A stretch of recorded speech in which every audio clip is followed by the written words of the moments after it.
Lawrence always enjoys a wild railway journey down from the Mexican capital, pottering along at 12 miles an hour, absorbing his latest surroundings, listing in meticulous detail the prices and times of his connections.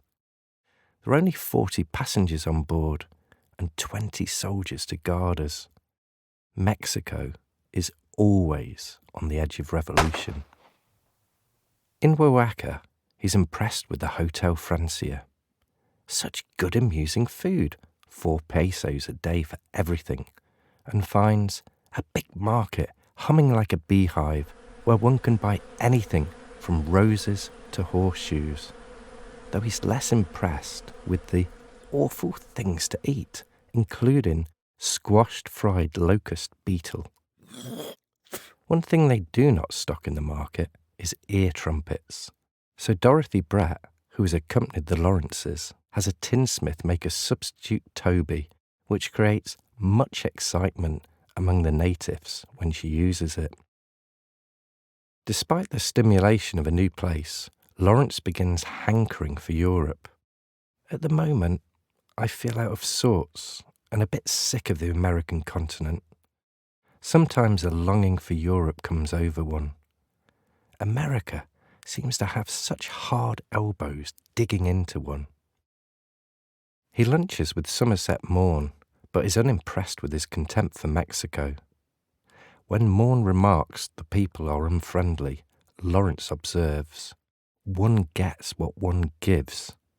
Then, with no sense of irony, engages in malicious gossip about the publisher William Heinemann, whose wife left him, so he had a public auction of her underclothing, garters, knickers and all. Such is a publisher. Publishers are currently in his bad books after the various dramas with Thomas Seltzer.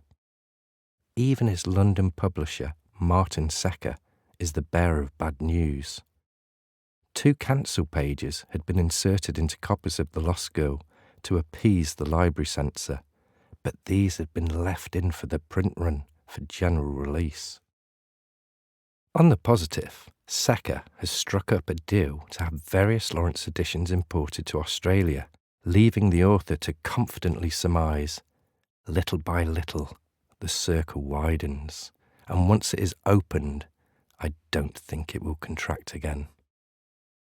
Lawrence loves toying with John Middleton Murray, especially about his editorial of the Adelphi, which, due to dwindling circulation, meant Murray was unable to pay their mutual friend, S.S. Kotyliansky, for editorial services.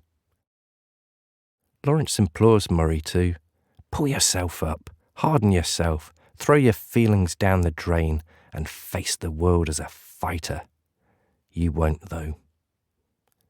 He then shows a softer side, informing his agent Curtis Brown to let Murray have his Hopi Dances article at a lower rate to support his friend, if his Adelphi is to live. Lawrence appears to be happy in Oaxaca, reporting that they have a splendid veranda with table and rocking chairs, and an enclosed garden with gigantic trees, coffee plants, hibiscus flowers, poinsettias, and 4 ducks for company. Offsetting this are a pair of parrots in an orange tree that imitate the bark of their pet dog, leaving it horribly embarrassed by their intimidation. This would serve as source material for an essay in his slim collection, Mornings in Mexico.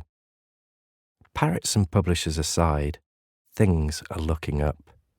His chest and throat are better, thanks to the soft, warm air, and he is ready to start the latest draft of The Plumed Serpent.